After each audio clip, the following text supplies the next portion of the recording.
murazi ko dufise umubanyi mu buraruko bw'igihugu cacu atatubaniye neza, akaba ubuho aguma duhigira aturitse urutoki ngo Burundi nibwo bumwononera mu mugambi wo kwihagira igihugu kibanyi ca Kongo. Ni nawe n'ubu adahengeshanya gushigikira abipfuriza nabo Burundi, ariko abimenye ko igihugu si cana, igihugu sabana, Burundi ni igihugu kitavogerwa. Musabwa rero kuryamira amajanja muri kanure mufatanije n'abajejwe intwaro n'abene gihugu bose. Ico tubemereye nuko natwe urwo rugamba tuguma tugwiteguriye mu buryo bwose. Ndabamenyesha ko n'abene gihugu bose barikanuye, uzohirahira agatera Burundi iyo ntambara azomenya ingene ayitanguye, ntazomenya ingene izohera. Cyo nobwira urota wese ashaka gutera Burundi, nomubwira nti arahirwa abasenga iyo dusenga, ahandi hoho izoherera iwe kuko Imana ntirenganya.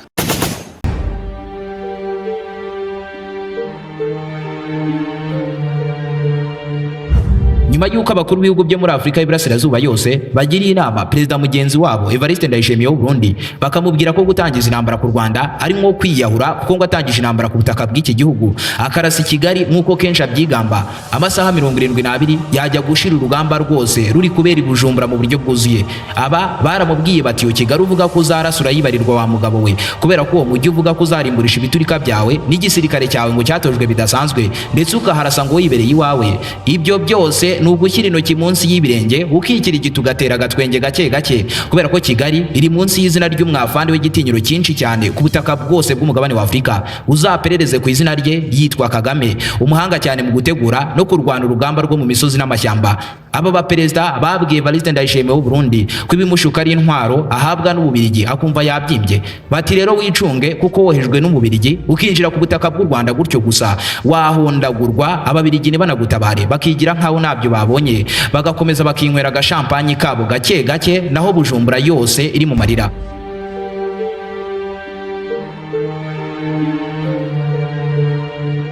Kuri Evariste Ndayishimiye aya magambo yarakomeye cyane, ndetse yatumye yumva ko kuko agomba guhagarara, ariko ntiyigeze asubira inyuma, ahubwo byatumye areba koko niba umupango wo gutera u Rwanda waba uteguye neza ku buryo nta cyuho cyazamo ku ruhande rw'ingabo ze, mu gihe yaba atangije intambara bavuga ko igomba kuba ari nini cyane mu karere kose ka Afrika y'Iburasirazuba, akataka igihugu kitisukirwa n'ubonetse wese, u Rwanda. Bivuze ngo Ndayishimiye Evariste ntiyigeze ava ku izima, ahubwo ngo ari kongera ibirungo mu mupango wo kurasa Kigali mu buryo bwuzuye, kubera ko ngo ashaka kuzakora ama operation ateye ubwoba ku butaka bw'u Rwanda, Kigali kagira ngo yatatswe na Delta Force y'Abanyamerika kandi ari igisirikare cy'u Burundi. Ati kuba Kigali irinzwe n'uwo ngo mwita fandi utinyitse cyane, nanjye ndiwe nimumenyere kuko sindagafuka imvuga rumwe, kuko nanjye ndo mugeshi n'ikimenyimenyi mfite ipeti ritisukirwa n'uwari we wese rya generali. Muzana bicunge neza, abanzi neza banyita General Never kuruta uko banyita perezida w'igihugu cy'u Burundi. Ati rero nimumbone nisekera nka nisekereza abandi hafi bose ngo mugire ngo ndoroshye, reka da mutazagwa mu cyobo mukita ikiziba nyabona. Vyerekana ko baba abantu bashaka gusambura igihugu, bashaka gutera uruhagarara mu gihugu ku binyoma. Tuvuga nuko mugama hoya nyari cyubahiro mukuru w'igihugu wahehe. Mu minsi yashize ku mupaka uhuza ibihugu byombi u Rwanda n'u Burundi hari harashyizwe ingabo zatojwe neza cyane z'u Burundi zitegura gutera u Rwanda, nyuma ziza kuhavanwa. Abenshi bagira ngo birarangiye gutyo gusa, ariko si uko gusa byarangiye, kuko burya Neva yari afite undi mupango uhambaye cyane. Abasirikare bakigabanuka hafi y'umupaka, hahise hegerezwa ibikoko by'ibinyamaswa cyane ku rugamba bikomoka mu Burusiya n'intwaro rutura z'igitinyiro cyinshi ku mirongo y'imbere ku kibuga cy'imirwano. Bisobanuye ko Burundi buri gupanga gutera u Rwanda, noneho bakoresheje inzira y'ikirere gusa ku butumburuke buto, ku buryo ubwirinzi bw'ikirere cy'u Rwanda butababona ngo buhangane nabo.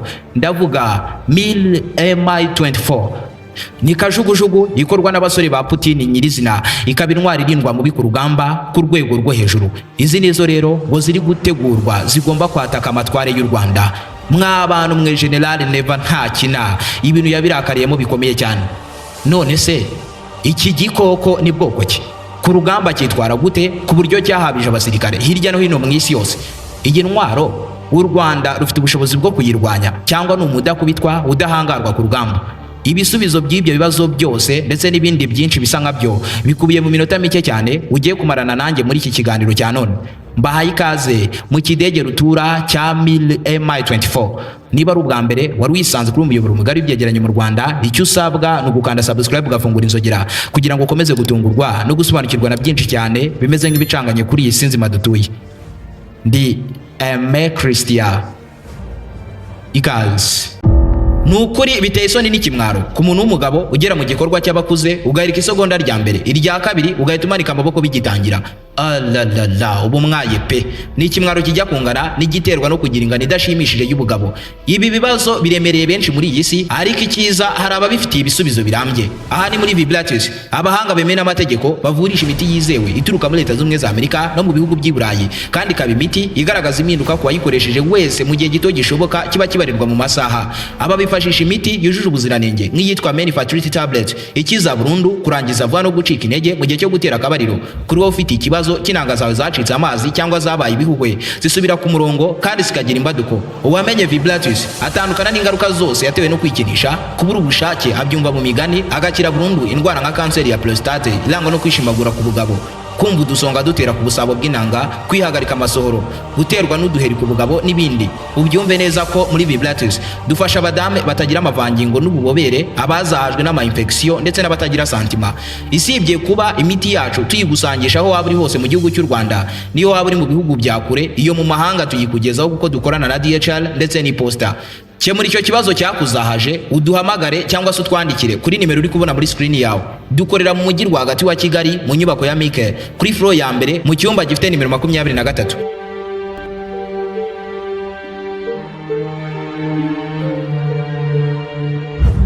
MiL-MI24 ni kajugujugu y'urukoko mu mirwanire yose yo ku rugamba, ikaba indege izwiho igitinyiro n'ububasha budasanzwe mu mirwanire igezweho ya none. Ni ikidege gikorwa n'uruganda rw'Abarusiya ruzwi hose mu isi mu gukora za kajugujugu zirindwa mubi mu ntambara, rukaba uruganda rwitwa MiL Moscow Helicopter Plant. Uru ni uruganda rumaze imyaka isaga 80 yose bubaka indege z'igisirikare cy'Uburusiya kuva mu myaka yo mu 1940. Iyi ndege MiL-MI24 ni kajugujugu yaremeye imirimo myinshi ku rugamba, uko yaremeye gutwara abasirikare n'ibikoresho byabo ibavana ahantu hamwe iberekeza ahandi runaka, by'umwihariko mu bice biba biri kuberamo intambara. Ikaba kajugujugu ifite ubushobozi bwo kurasa igahangana n'intwaro ziri ku butaka, iziri mu mazi cyangwa iziri mu kirere, ndetse ikaba yanunganira abasirikare bari ku butaka bari kurwana neza nk'uko ibifaro by'urugamba byitwara mu ntambara. Bivuze ngo ni kajugujugu iba ari imwe ariko igakora imirimo yagakozwe na kajugujugu ebyiri zitandukanye. Bisobanuye ko kajugujugu imwe gusa muri ubu bwoko bwa MiL-MI24 iba yifitemo ubushobozi bwa kajugujugu ebyiri cyangwa eshatu zibumbiye hamwe. Iyi MiL-MI24 ni ikidege gifite uburebure bwa 21 na santimetero 30 bwo kuva inyuma ku murizo ugana imbere ku kizuru cyayo, ikagira uburebure bwa 6 na santimetero 30 bwo kuva hasi werekeza hejuru, ikagira imihoro iri ku murambararo wa 17 na santimetero 30, naho yose igapima toni 8 n'ibiro 500 yo yonyine nta kindi kirimo mo imbere, kandi ikagira ubushobozi bwo kuva ku butaka ikinjira mu kirere ifite uburemere bwa toni 12 zose.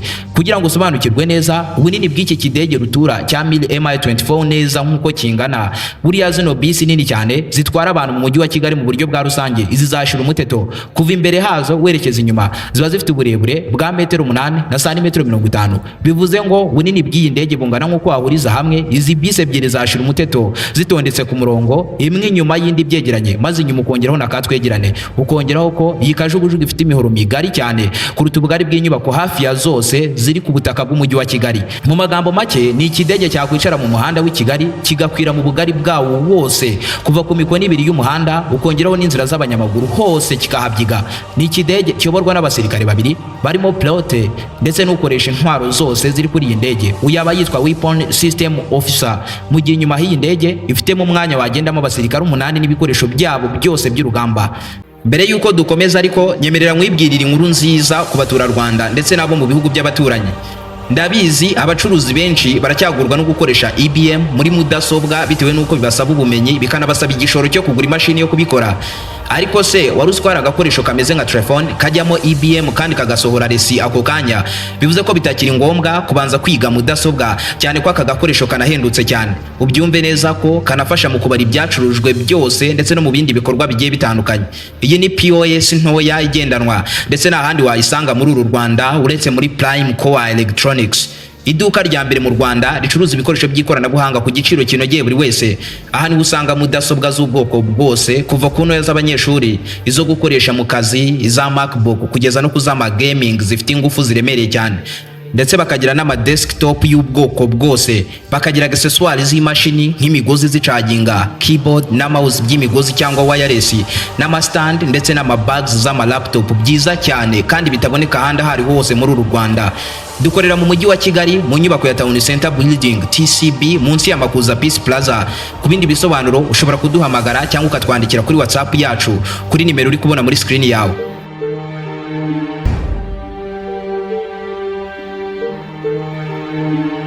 Ubundi Mille Mi-24 irenze kuba ari kajugujugu gusa kuko inakoze nk'igifaru cy'intambara kandi kagira ubushobozi bufitwe na zimwe mu ndege z'indwanyi karahabutaka z'ama fighter jet.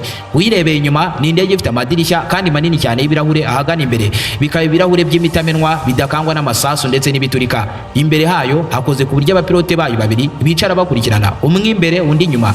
Ni indege ifite ikizuru cyihariye kuko munsi yacyo hari imbunda nini cyane ya machine gun kandi kagira ibisa nk'amababa mu mpande zayo. Ubyumve neza ko ayo mababa anatuma iki kidege gisa nk'urukoko mu buryo bwuzuye kubera uburyo asa nkakoze mu buryo busa nk'ubukanganye. Ibi rero bituma iyi ndege iri ku rugamba ibisa nk'umuhigi wuzuye umujinya, ndetse mwimbere muri cockpit aho abapilote bayo babicaye, ugenda wica ahagana imbere n'ushinzwe gukoresha intwaro, naho ugenda yitwaye akicara inyuma ahagana hejuru ku buryo ukoresha intwaro atamukingiriza.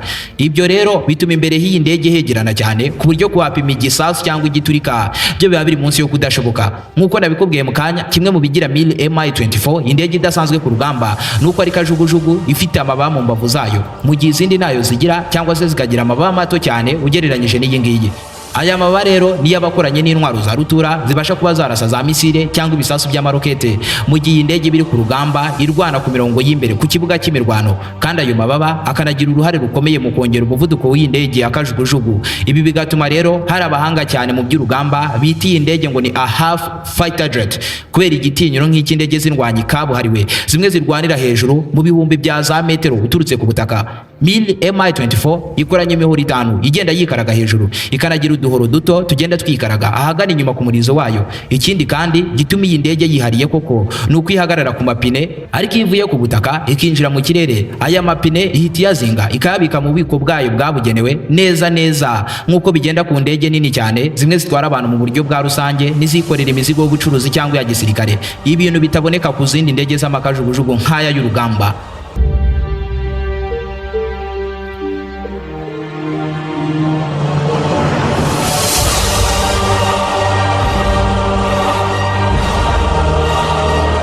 Iyi ndege imbere ku kizuru cyayo ihafite imbunda nini cyane ya machine gun yo mu bwoko bwa 12.7 YAKB machine gun. Izi mbunda ziba zarasa amasasu arenga 1000 mu masegonda 60 gusa, kandi ayo masasu akaba ari manini kuruta amasasu asanzwe y'imbunda, kuko byibura buri sasu ry'iyi mbunda riba ryasekura ku gifaru rikava ku ruhande rumwe rigahingukira ku rundi ruhande, kandi buri ibifaru biba bikoze mu byuma by'imitamenwa. Ni isasu riba ryatubura igikuta cy'inzu rikinjira imbere rikiri no ku muvuduko wo hejuru.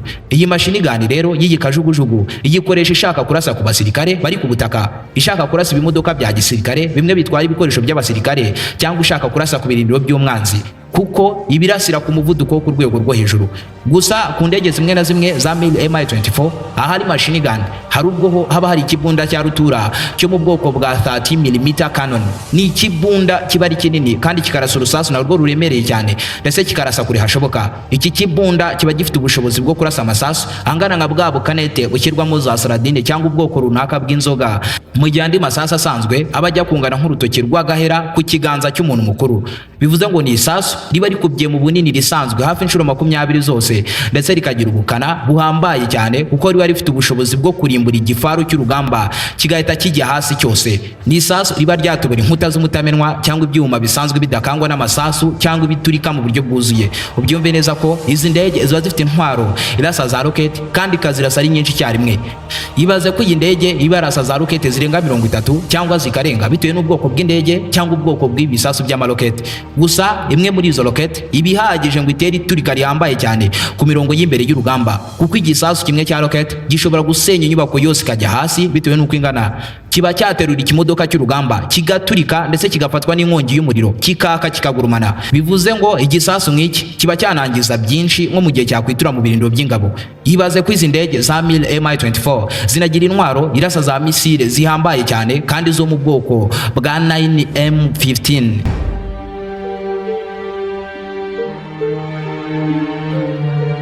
Ibaze ko izi ndege za MiG-24 zinagira intwaro irasa za misile zihambaye cyane zo mu bwoko bwa 9M17 Falanga n'izo mu bwoko bwa 9M114 Shatam. Izi ziba zarakorewe guturitsa byo kurimbura bya burundu ibifaru biba byigize ibyinani ku rugamba, bimwe biba byacuritse ikibuga cy'imirwano mu buryo bukomeye, ndetse zikaba misile ziba zanagenzurirwa mu kirere zamaze kuraswa. Rwose ninkubwira ko iyi ndege MiG-24 iba idasanzwe ubyumva utagoranye, kuko inagira ubushobozi bwo kurwana igahangana n'izindi ndege z'amakajugujugu y'urugamba cyangwa amadrone y'intambara, ikanagira uburyo bwayo bwihariye bwo gushumuriza umwanzi biturika bya za bombe bimwe birindwa mubi ku rugamba.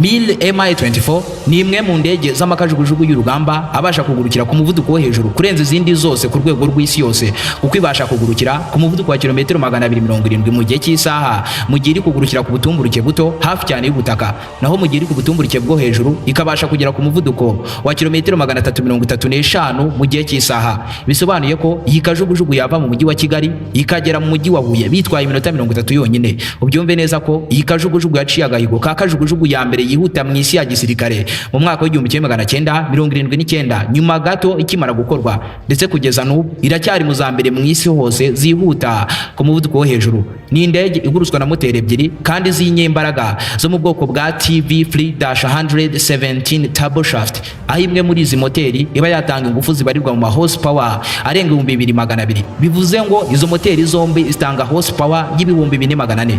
Gusa izi ndege nazo zibarirwa mu moko agiye atandukanye anashingiye ku gihe ziba zaragiye zikorerwa, aho indege za mbere zakozwe zari MiG-24A. Izi zikaba zarakozwe mu myaka yo mu 1970, ariko icyo gihe izi ndege zari zitandukanye cyane n'izakozwe nyuma yaho, kuko zo abapilote bicaraga imbere bose bateganye nk'uko bigenda ku zindi kajugujugu. Gusa icyo gihe izi ndege zagaragaje utubazo twinshi nk'izindi ntwaro zose z'intambara zigikorwa, kuko iziyo myaka zo zari zikoranye intwaro nkeya bishoboka, ku buryo kuzishyira hasi byasaga nk'ibyoroshye. Ubwoko bwa kabiri bwakozwe ni MiG-24D. Izi zo zari zikoranye ibyuma bikomeye ku buryo umutekano wazo wabaga wizeye ku rwego rwo hejuru, kuko zo ni indege zishobora kuba zaraswa zikaguma mu kirere zikiri kurwana nkaho nta cyabaye, ku buryo kuzihanura biba bisaba imisile nabyo bihambaye cyane. Izi zakurikiyeho zo zari zikoranye intwaro nyinshi kandi zikagira irasa riremereye cyane, ndetse ni nazo zatangiranye na cockpit y'aho abapilote bicara bakurikirana umwe ari inyuma y'undi. Izi rero nizo nyinshi uyu munsi zikoreshwa mu bikorwa bya gisirikare mu bihugu bifite igisirikare cy'igitinyiro cyinshi mu isi yose. Hakaba ubundi bwoko bwitwa MiG-24V. Izi zo zisa nk'izakorewe guhangana n'ibifaru by'imitamenwa birwana ku mirongo y'imbere y'urugamba, kuko byo biba bikoranye za misile zituritse ibipimo biri kure cyane kandi bikabishwanyaguza ku rwego rwo hejuru bidakozemo. Kajugujugu zo muri ubu bwoko zo rero zirindwa mubi ku rugamba, kuko zo ntizirasa ubusasu bw'amafuti, ahubwo zo ziba zikoreye ibimisile biremereye cyane. Hari n'ubundi bwoko bw'izi ndege nazo zingome cyane ku mirongo y'imbere y'urugamba bwo bwitwa Mi-24P. Izi rero nizo zigira intwaro ku kizuru cyazo zo mu bwoko bwa 30mm cannon. Za ntwaro zirasira kure kandi zikarasa ibisasu by'irimbura ridasanzwe. Ubyumve neza ko izi ndege zo mu Rusiya za Mi-24 ni indege zikoreshwa cyane hirya no hino mu isi yose mu bihugu birenga 52 biri mu Burusiya, Ubuhinde, Iraq, Syria, Algeria, Nigeria, Uganda, Ethiopia, Angola, Belarus n'ibindi bihugu byinshi birimo n'u Rwanda ndetse n'u Burundi. Bivuze ngo iyi ndege ibi bihugu byombi bidacana uwaka byose birayifite. Kuva mu 1979 kugeza mu 1989 icyo gihe harimo haba intambara nini cyane ku butaka bwa Afghanistan, ikaba intambara Abarusiya barwanyemo ku ruhande rwa leta ya Afghanistan. Icyo gihe yari ihanganye n'abarwanyi baba mu jihadin. Abarusiya muri iyo mirwano yose y'akasamutwe bakoreshejemo cyane izi ndege z'ama Mi-24 cyane ko zari zimaze igihe gito zigikorwa. Izi ndege zifashishijwe cyane mu kurinda indege z'ubwikorezi zabaga zikora ibikoresho bya gisirikare biva ku butaka bw'Uburusiya byerekeza muri Afghanistan, kugira ngo rero izo ndege zidahanurirwa mu kirere n'umwanzi zagendaga zirinzwe n'aya makajugujugu. Muri iyi ntambara izi ndege za Mi-24 zagiye zifatanya n'abasirikare kurwana zirasana n'umwanzi ku mirongo y'imbere y'urugamba. Nizo zifashishwaga cyane mu kugaba ibitero mu bice by'imisozi n'amashyamba, ndetse ni nazo zagendaga zirinze amakomvoya y'abayobozi n'abasirikare mu bice by'umutekano udahagije, aho byashobokaga ko umutwe w'abamujihadin warasa ku bayobozi ba leta cyangwa ku basirikare b'Abarusiya. Rero mu buryo bwose wayisobanuramo ni indege idasanzwe y'intambara ikora imirimo igiye itandukanye ku rugamba. Izi ndege rero Abarundi bari kuzegereza umupaka ngo nizo bagomba gukoresha batanga isomo rikomeye ku gihugu cy'u Rwanda. Ese koko ibi bizabakundira mu by'ukuri cyangwa? Niba ari ubwa mbere wari wisanzwe kuri umuyoboro mugari w'ibyegeranyo mu Rwanda, icyo usabwa ni ugukanda subscribe ugafungura inzogera kugira ngo ukomeze gutungurwa no gusobanukirwa na byinshi cyane bimeze nk'ibicanganye kuri iyi si nzima dutuye. Ndi Aime Christian, naho ubutaha.